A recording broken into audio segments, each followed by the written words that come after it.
जय हिंद। आज के इस वीडियो में आप लोगों को बताने वाले हैं कि कक्षा 10 हिंदी के 50 महत्वपूर्ण एमसीक्यू जो आपके बोर्ड एग्जाम में ये 100% पूछे ही पूछे जाएंगे। और ये जो आप 50 क्वेश्चन तैयार कर लेते हैं तो आपके ये 20 नंबर बिल्कुल पक्का हो जाएंगे। 100% इन्हीं में से पूछे जाएंगे। तो आप लोग क्या करना है, 2-3 बार वीडियो देख लेना है, बड़ी ही आसानी से आप लोगों को याद हो जाएंगे हमेशा हमेशा के लिए। आपको रटना भी नहीं पड़ेगा और ये बहुत ही इंपॉर्टेंट है। मैंने बहुत सारे मेहनत करके ये क्वेश्चन 50 बनाए हैं, तो आप लोग ये ज़रूर ही तैयार करके जाना। इनसे अलग कुछ भी नहीं आएगा। जो आपके बोर्ड एग्जाम में एमसीक्यू पूछे जाएंगे 20 नंबर के, तो आपके बोर्ड एग्जाम में यही आएंगे। तो आपको ये ज़रूर ही तैयार करके जाना है। तो वीडियो को पूरा देखना, बहुत ही इंपॉर्टेंट है। ये यहाँ पर फर्स्ट वीडियो है। उसके बाद में यहाँ पर आप लोगों को और सारी चीज़ें बता दूंगा जिससे आपके इसमें हिंदी में 70 नंबर बिल्कुल पक्के हो जाएंगे। तो आप लोग वीडियो को पूरा देखना, बहुत ही इंपॉर्टेंट है। तो यहाँ पर पहला क्वेश्चन कौन सा है, रानी केतकी की कहानी के लेखक हैं अमृत राय हैं कि मुंशी ईसा अल्लाह खां हैं कि श्रीनिवास दास हैं कि आचार्य रामचंद्र शुक्ल जी हैं। और जो इसका पीडीएफ नोट चाहिए तो आप लोगों को अभी बताऊंगा कि कहाँ मिलेगा, जिससे आप लोग आसानी से याद भी कर पाओगे। तो आप लोग वीडियो को पूरा देखना। मैं आप लोगों को कहीं पर भी बता सकता हूँ कि जो इसका पीडीएफ नोट कहाँ मिलेगा। तो इसका राइट आंसर कौन सा हो जाएगा, जो रानी केतकी की कहानी के लेखक कौन है, तो ये मुंशी ईसा अल्लाह खां है। बहुत ही इंपॉर्टेंट ये क्वेश्चन है। तो आप लोग देखो क्या करना है, 2-3 बार वीडियो देख लेना है पूरा शुरू से और अंत तक अच्छी तरीके से। ये 20 क्वेश्चन मतलब 50 क्वेश्चन आपके तैयार हो जाएंगे और इनमें से आपके 20 नंबर बिल्कुल पक्के हो जाएंगे और आपको कोई भी दूसरे याद करना भी नहीं पड़ेगा, जिससे बहुत ही आसानी होगी। केवल आपको 2-3 बार वीडियो देख लेना, बहुत ही कम समय में आप लोग ये 20 नंबर बिल्कुल पक्के कर पाओगे। तो आप लोग एग्जाम से पहले ज़रूर ही तैयार करके जाना। उसके बाद में यहाँ पर अगला है, जो ध्रुव स्वामिनी के लेखक हैं, जो ध्रुव स्वामिनी यह एक नाटक है, इसके लेखक कौन है, जयशंकर प्रसाद हैं कि मोहन राकेश हैं कि महादेवी वर्मा है कि सुमित्रा नंदन पंत हैं। तो यहाँ पर इसका राइट आंसर कौन सा हो जाएगा, तो ये ध्रुव स्वामिनी के लेखक हैं जयशंकर प्रसाद। और ये देखो एक नाटक है, जो ध्रुव स्वामिनी है यह एक क्या है, यह एक नाटक है। ये भी बहुत ही इंपॉर्टेंट क्वेश्चन है। उसके बाद में यहाँ पर अगला है, शुक्ल युग की समय सीमा है। ये भी बहुत ही महत्वपूर्ण, सारे क्वेश्चन बहुत ही महत्वपूर्ण है। तो 1800 यहाँ पर से 1919 तक कि यहाँ पर 1919 से 1938 तक कि यहाँ पर 1938 से 1947 ईस्वी तक कि 1947 से अब तक। तो यहाँ पर शुक्ल युग की समय सीमा आपको बताना है। तो इसका राइट आंसर कौन सा हो जाएगा, तीसरे का राइट आंसर बी वाला हो जाएगा, 1919 से 1938 तक। ये वाला इसका राइट आंसर हो जाएगा। उसके बाद में यहाँ पर अगला है, और आप लोग कमेंट में बताना कि आपके कितने राइट आंसर हो रहे हैं। आप लोग कमेंट में ज़रूर बताना, बिना चीटिंग किए हुए सभी के जवाब आप लोग कमेंट में ज़रूर बताना। उसके बाद में यहाँ पर अगला है, गोदान किस लेखक का उपन्यास है, प्रेमचंद्र भगवती चरण वर्मा की राम कुमार वर्मा की जयशंकर प्रसाद। जो गोदान किस लेखक का उपन्यास है, ये भी बहुत ही इंपॉर्टेंट है। तो ये प्रेमचंद का ये उपन्यास है।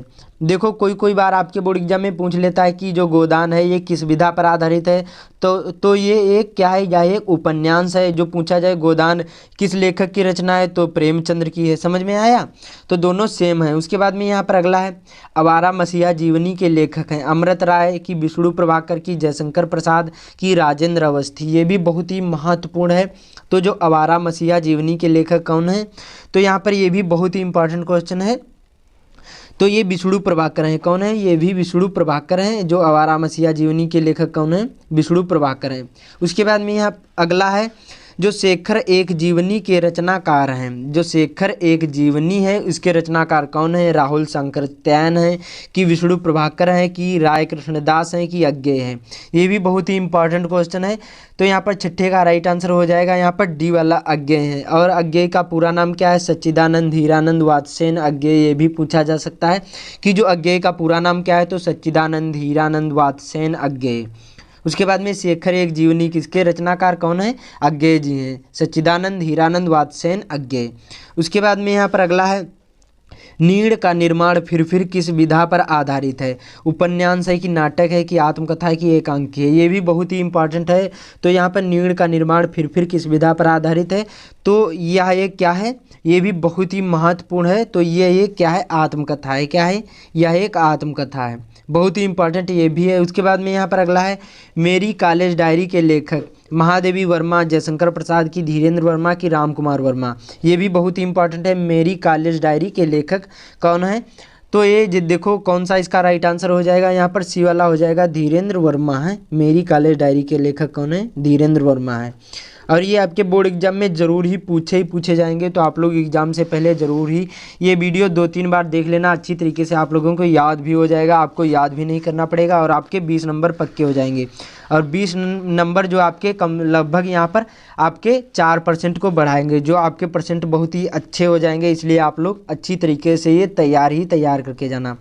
अगला यहाँ पर मर्यादा पत्रिका के संपादक प्रेमचंद्र, राजेंद्र अवस्थी की, महावीर प्रसाद द्विवेदी की, यहाँ पर कोई नहीं। तो मर्यादा पत्रिका के संपादक कौन है, तो यहाँ पर प्रेमचंद्र हैं। कौन है यहाँ पर, प्रेमचंद इसका राइट आंसर हो जाएगा। उसके बाद में यहाँ पर अगला है किन्नर देश में रचना के लेखक। जो किन्नर देश में ये क्या है, इसके रचना के लेखक कौन है, किन्नर देश में रचना के लेखक कौन है, विष्णु प्रभाकर हैं, रामचंद्र शुक्ल हैं कि राहुल सांकृत्यायन हैं कि अज्ञे हैं। ये भी बहुत ही इंपॉर्टेंट है। तो यहाँ पर 10वें का हो जाएगा सी वाला, राहुल सांकृत्यायन है। बहुत ही इंपॉर्टेंट ये भी है किन्नर देश में। और या फिर पूछा जाए कि यात्रा वृत्तांत किस विधा पर, जो मतलब यात्रा वृत्तांत के लेखक कौन है, तो राहुल सांकृत्यायन हो जाएंगे, क्योंकि ये यात्रा वृत्तांत ही माने जाते हैं। सबसे ज़्यादा इन्हीं की रचनाएं, ये सभी पर ऐसे ही ये रचनाएं करी हैं जो राहुल सांकृत्यायन है। उसके बाद में यहाँ पर अगला है स्मृति की रेखाएं के लेखक हैं या फिर लेखिका है, महादेवी वर्मा है कि विष्णु प्रभाकर है कि धीरेन्द्र वर्मा है कि कोई नहीं। ये भी बहुत ही इंपॉर्टेंट है। तो स्मृति की रेखाएं के लेखक या फिर लेखिका महादेवी वर्मा है। यहाँ पर ए वाला इसका राइट आंसर हो जाएगा। और मैंने वीडियो बना दिया है कि जो यहाँ पर OMR सीट होती है उसको कैसे भरा जाता है, तो वो भी देख लेना। इससे क्या होगा, आपको समझ में आ जाएगा कि कैसे OMR सीट भरा जाता है। इससे आप लोगों को बहुत ही फ़ायदा मिलेगा। उसके बाद में यहाँ पर अगला है रस मीमांसा के लेखक जयशंकर प्रसाद की, डॉक्टर राजेंद्र प्रसाद की, आचार्य रामचंद्र शुक्ल की, कोई नहीं। ये भी बहुत ही इंपॉर्टेंट है। रस मीमांसा के लेखक कौन है, तो आचार्य रामचंद्र शुक्ल हैं। कौन सा, आचार्य रामचंद्र शुक्ल। आप लोग वीडियो को पूरा देखना। जो वीडियो अच्छा लग रहा हो तो लाइक कर देना। उसके बाद में जो चैनल पर नया, चैनल को सब्सक्राइब कर लेना। आपको यहाँ पर अच्छे वीडियो प्रोवाइड करते जा रहे हैं। आपको फ्री में सब्सक्राइब करना है, 1 भी रुपया नहीं लगता, तो आप लोग सब्सक्राइब जरूर कर लेना। बहुत ही इंपॉर्टेंट है। आप लोगों को वीडियो प्रोवाइड करता रहूँगा जब तक आपके एग्जाम होंगे, सभी चीज़ें आपको तैयार करवा दूंगा। उसके बाद में यहाँ पर अगला है शिक्षा और संस्कृत निबंध के लेखक। ये भी बहुत ही इंपॉर्टेंट है। जो शिक्षा और संस्कृत के निबंध के लेखक कौन है, डॉक्टर राजेंद्र प्रसाद की, जयशंकर प्रसाद की, आचार्य रामचंद्र शुक्ल की, महादेवी वर्मा। तो यहाँ पर 13वें का राइट आंसर हो जाएगा, डॉक्टर राजेंद्र प्रसाद शिक्षा और संस्कृत निबंध के लेखक हैं। और या फिर भारतीय संस्कृत जो पूछा जाए तब भी ये डॉक्टर राजेंद्र प्रसाद होंगे। ये तो आपके लेसन भी है। उसके बाद में अगला यहाँ पर रीतिकाल की समय सीमा। ये आपके हिंदी गद्य के इतने क्वेश्चन होंगे। अब आगे यहाँ पर हिंदी पद्य के। तो यहाँ पर रीतिकाल की समय सीमा क्या है, 1343 ईस्वी से 1643 ईस्वी तक की, यहाँ पर 1643 ईस्वी से 1843 ईस्वी तक की, यहाँ पर 1843 ईस्वी से आज तक की, इनमें से कोई नहीं। तो ये भी बहुत ही इंपॉर्टेंट है। 14वें का यहाँ पर, तो इसका राइट आंसर हो जाएगा 1643 से 1843 ईस्वी तक। ये वाला राइट आंसर बी वाला हो जाएगा। रीतिकाल की समय सीमा क्या है, 1643 ईस्वी से और 1843 ईस्वी तक। और जो पूछा जाए कि रीतिकाल के कवियों के नाम बताइए, तो यहाँ पर बिहारी भूषण हो जाएंगे। बहुत ही इंपॉर्टेंट दोनों हैं, कभी आप लोग ये भी तैयार कर लेना। उसके बाद में यहाँ पर अगला है खुमान रासों के रचनाकार हैं चंद्रबर दाई, नल्ल सिंह की, दलपत विजय की, सारंगधर। ये भी बहुत ही इंपॉर्टेंट है। तो यहाँ पर 15वें का हो जाएगा सी वाला। क्या है, दलपत विजय हैं जो खुमान रासों के रचनाकार कौन है, और ये रचना कौन सी है, यहाँ पर किसी काल की है, तो ये आदिकाल की रचना है दलपत विजय के। जो यहाँ पर खुमान रासों के रचनाकार हैं दलपत विजय। और जो पूछी जाए ये खुमान रासों किस काल की रचना है, तो ये आदिकाल की रचना है। उसके बाद में यहाँ पर अगला है मधुकर किस युग के लेखक हैं। ये भी बहुत ही इंपॉर्टेंट क्वेश्चन है। तो देखो आदिकाल के हैं कि पूर्व मध्यकाल के हैं कि रीतकाल के हैं कि आधुनिक काल के हैं, ये भी बहुत ही इंपॉर्टेंट है। तो इसका राइट आंसर हो जाएगा जो मधुकर हैं, ये यहाँ पर आदिकाल के क्या हैं, लेखक हैं, आदिकाल के लेखक हैं या फिर कवि हैं। उसके बाद में यहाँ पर अगला है बहुत ही इंपॉर्टेंट। तो आप लोग वीडियो को पूरा देखना और आप लोग कमेंट में ज़रूर बताना कि आपके कितने राइट आंसर हो रहे हैं। तो इस वीडियो को ज़्यादा से ज़्यादा शेयर भी कर देना, बहुत ही इंपॉर्टेंट है। अगला है यहाँ पर श्री रामचरितमानस महाकाव्य इनमें से किस कवि का है। ये भी बहुत ही इंपॉर्टेंट है, घुमा फिरा के प्रश्न पूछे जाएंगे, लेकिन ये जरूर ही 100% ये 50 में से आपके 20 नंबर बिल्कुल पक्के हो जाएंगे, क्योंकि देखो 7 सेट होते हैं तो आपके हर सेट में इन्हीं 50 क्वेश्चनों में से पूछे ही पूछे जाएंगे, क्योंकि 7 सेट होते हैं, इसलिए आपको ये सारे क्वेश्चन जरूर ही तैयार करके जाना। तुलसीदास हैं कि बिहारी लाल हैं कि सूरदास हैं कि इनमें से कोई नहीं। जो श्री रामचरितमानस महाकाव्य में किस कवि का है, तो यहाँ पर ये तुलसीदास जी का है। क्या है, तुलसीदास जी का ये महाकाव्य है श्री रामचरितमानस। उसके बाद में यहाँ पर अगला है, इनमें से छायावाद की कौन सी रचना है। लोकायतन है, साकेत है, प्रेम माधुर्य की धूप के धान है। तो यहाँ पर जो इनमें से छायावाद की कौन सी रचना है, तो ये लोकायतन है। और लोकायतन किसकी रचना है, ये भी बहुत ही इंपॉर्टेंट है, तो ये सुमित्रानंदन पंत की रचना है। उसके बाद में यहाँ पर अगला है, प्रिय प्रवास के रचनाकार हैं मैथिली शरण गुप्त, अयोध्या सिंह उपाध्याय, हरिऔध हैं कि यहाँ पर जयशंकर प्रसाद हैं कि इनमें से कोई नहीं। तो यहाँ पर 19वें का राइट आंसर बी वाला हो जाएगा, अयोध्या सिंह उपाध्याय, हरिऔध ये प्रिय प्रवास के रचनाकार हैं। और यह एक महाकाव्य है। क्या है, यह एक महाकाव्य है। जो प्रिय प्रवास है यह एक महाकाव्य है। उसके बाद में यहाँ पर अगला है, हास्य रस का स्थायी भाव। जो आपके रस, छंद, अलंकार, उपसर्ग, प्रत्यय, समास ये सारी चीज़ें बहुविकल्पी क्वेश्चन में पूछे जाएंगे। तो देखो आपके जो यहाँ पर रस हैं तो 2 ही रस हैं, हास्य रस और करुण रस। तो हास्य रस का स्थायी भाव होता है यहाँ पर करुण रस, मतलब हास्य रस का स्थायी भाव होता है हास, और करुण रस का स्थायी भाव होता है शोक। तो ये भी ध्यान रखना। तो हास्य रस का स्थायी भाव क्या है, तो ये शोक होगा कि रत्य होगा कि हास होगा कि उत्साह। तो ये यहाँ पर हास होगा। जो यहाँ पर हास्य रस का स्थायी भाव क्या होता है, हास होता है। और करुण रस का स्थायी भाव क्या होता है, यहाँ पर शोक होता है। बी वाला इसका राइट आंसर हो जाएगा। तो 2 ही आपके बोर्ड एग्जाम में पूछे जाएंगे, इनसे उदाहरण पूछ लिए जा सकते हैं।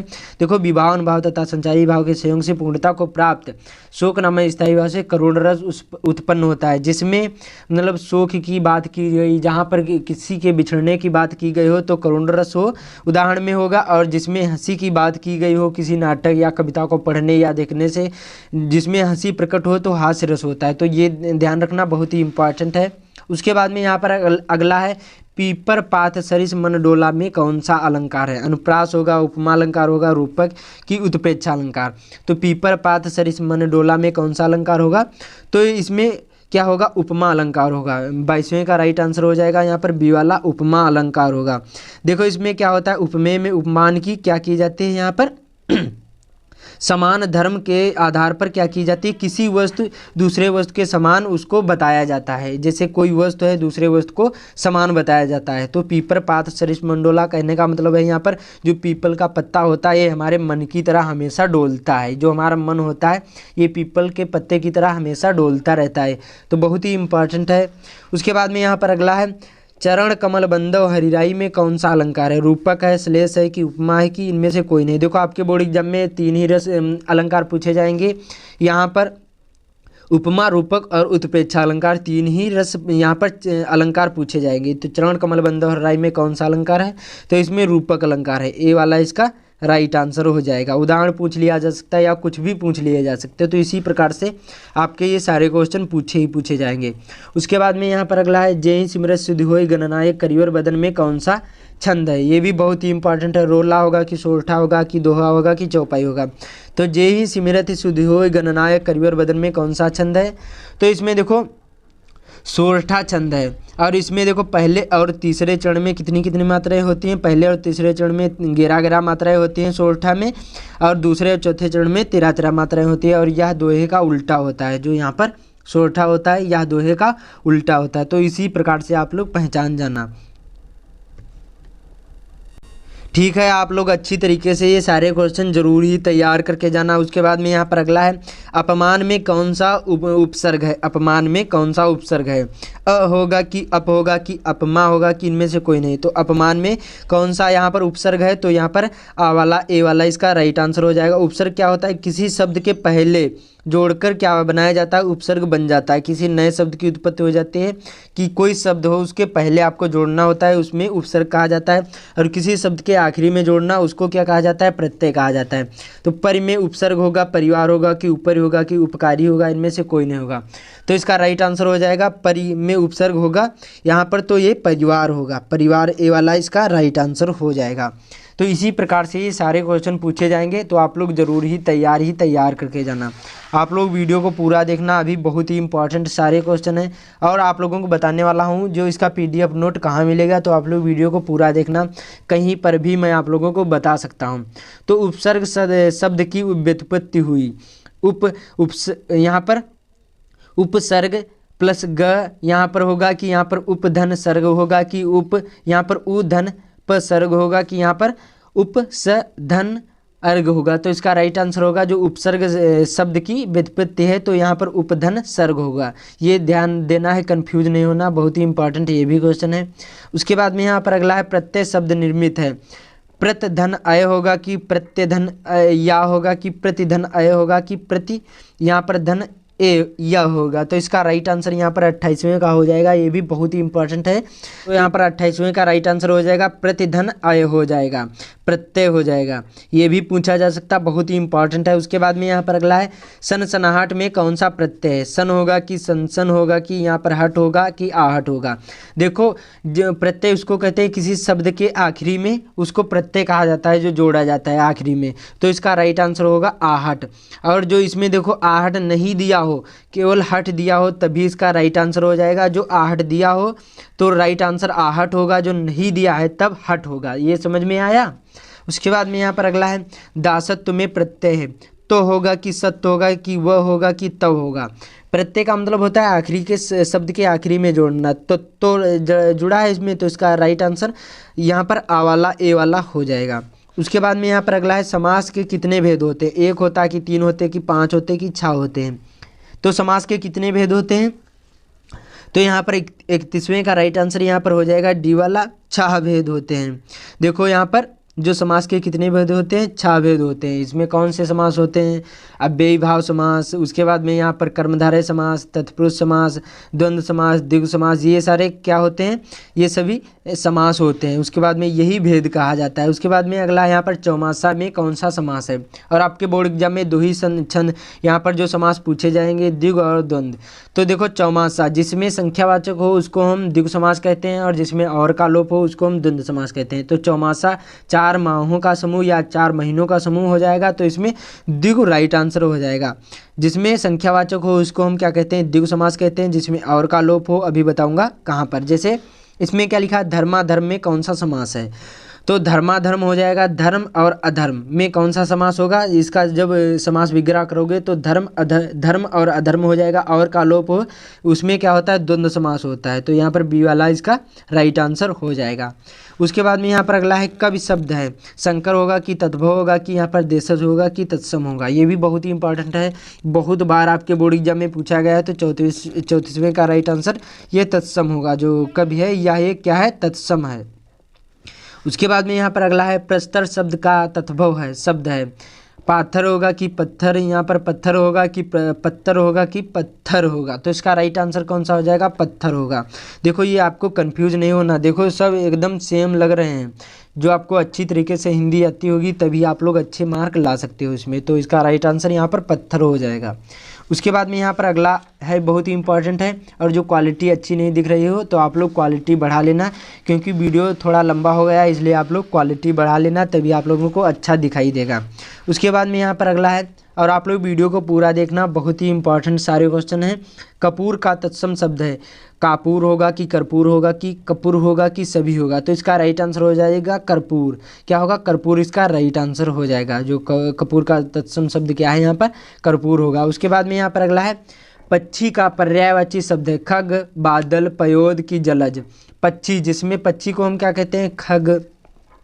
तो यहाँ पर ए वाला इसका राइट आंसर हो जाएगा। उसके बाद में यहाँ पर अगला है सूरज का पर्यायवाची। रवि होगा कि सूर्य होगा कि भान होगा कि ये सभी होगा। तो इसका राइट आंसर ये सभी होते हैं। देखो सूर्य भी होता है, रवि भी होता है, भान भी होता है, ये सभी सूरज के पर्यायवाची ही हैं। उसके बाद में यहाँ पर अगला है गंगा का पर्यायवाची शब्द है। लक्ष्मी होगा कि पार्वती होगा कि यशोदा होगा कि इनमें से कोई नहीं।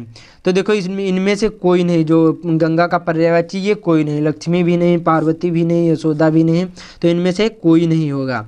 देखो गंगा का पर्यायवाची होता, जैसे यहाँ पर भगीरथी होता या फिर मंदाकिनी होता, तो यहाँ पर गंगा का पर्यायवाची होता, लेकिन इसमें है नहीं, तो इसका राइट आंसर ये इनमें से कोई नहीं होगा। या फिर देव नदी होता तभी इसका गंगा का पर्यायवाची होती, लेकिन इनमें कोई ऑप्शन है नहीं। उसके बाद में यहाँ पर अगला है आकाश का पर्यायवाची है। आसमान होगा कि आग होगा कि सरिता होगा कि चंद्रमा होगा। तो आसमान का पर्यायवाची देखो यहाँ पर आकाश का, यहाँ पर आसमान हो जाएगा। नभ, अंबर कोई भी होता तो इसका राइट आंसर वही हो जाते। उसके बाद में यहाँ पर अगला है बादल का पर्यायवाची शब्द नहीं है। सरोवर होगा कि मेघ होगा कि पयोद होगा कि अम्बद होगा। तो यहाँ पर देखो बादल का जो पर्यायवाची शब्द नहीं है तो सरोवर, ये क्या है, ये बादल का पर्यायवाची नहीं है। नहीं पूछा जा सकता है तो आपको कंफ्यूज नहीं होना है। देखो जो सरोवर है ये किसका पर्यायवाची, तो ये तालाब का पर्यायवाची है। उसके बाद में यहाँ पर अगला है बहुत ही इंपॉर्टेंट है, जल का पर्यायवाची शब्द नहीं है। तो देखो नीर होगा कि पानी होगा कि तोय होगा कि जलज होगा। देखो ये सभी है, नीर भी है, पानी भी है, तोय भी है, लेकिन जो जलज है ये क्या है, पानी, जल का पर्यायवाची नहीं है। तो देखो ये जलज जो है ये किसका पर्यायवाची है, तो ये कमल का पर्यायवाची है। उसके बाद में यहाँ पर अगला है संधि कितने प्रकार की होती हैं। 3 प्रकार की होती हैं कि 4 की, 2 की, यहाँ पर 5। तो ये संधि जो होती हैं 3 प्रकार की होती हैं, स्वर संधि, व्यंजन संधि और यहाँ पर एक और संधि होती है। तो 3 संधि होती हैं, समझ में आया, बहुत ही इंपॉर्टेंट है। उसके बाद में यहाँ पर अगला क्वेश्चन कौन सा है, बहुत ही इंपॉर्टेंट सारे क्वेश्चन हैं।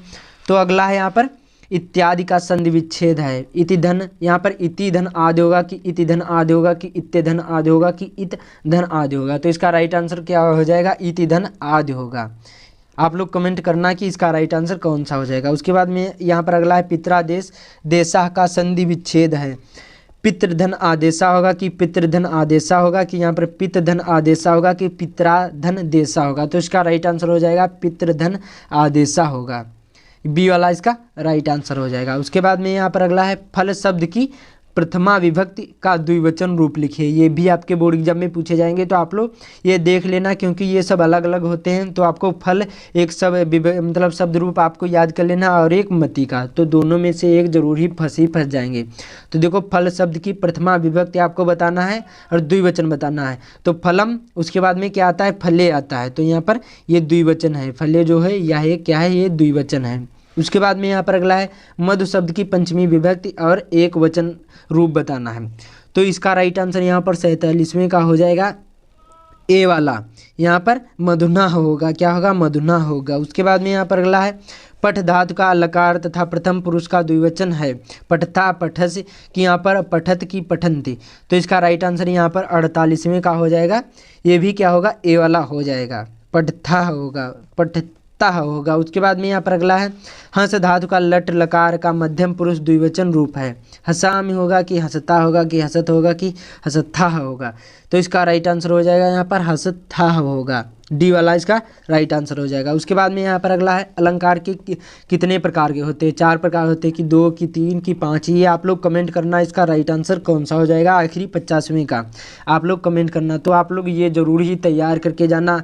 जो 50 क्वेश्चन है, जो आपके ये 50 क्वेश्चन 2-3 बार वीडियो देख लेना, तैयार हो जाएंगे। और यही 50 नंबर आप, जो 50 क्वेश्चन आपके यहाँ पर 20 नंबर बिल्कुल पक्का हो जाएंगे और 20 नंबर लगभग आपके यहाँ पर 4% बढ़ाएंगे। जैसे आपके यहाँ पर कितने, यहाँ पर आपके 56% हैं, तो यहाँ पर आपके कितने हो जाएंगे, यहाँ पर 60% हो जाएंगे। तो आप लोग ये ज़रूर ही तैयार करके जाना। 2-3 बार वीडियो देख लेना, अच्छी तरीके से आपको तैयार हो जाएंगे। और जो इसका PDF नोट चाहिए तो लिंक डिस्क्रिप्शन में है टेलीग्राम का, वहाँ से ज्वाइन करिए और इसका PDF नोट प्राप्त कर लीजिए। तो इस वीडियो को ज़्यादा से ज़्यादा शेयर कर देना अपने दोस्तों के साथ, और जो चैनल पर नया है चैनल को जरूर ही सब्सक्राइब कर लेना। आपको यहाँ पर अच्छी वीडियो प्रोवाइड करते रहेंगे। जय हिंद, मिलते हैं अगले वीडियो में। तो इस वीडियो को ज़्यादा से ज़्यादा शेयर भी कर देना।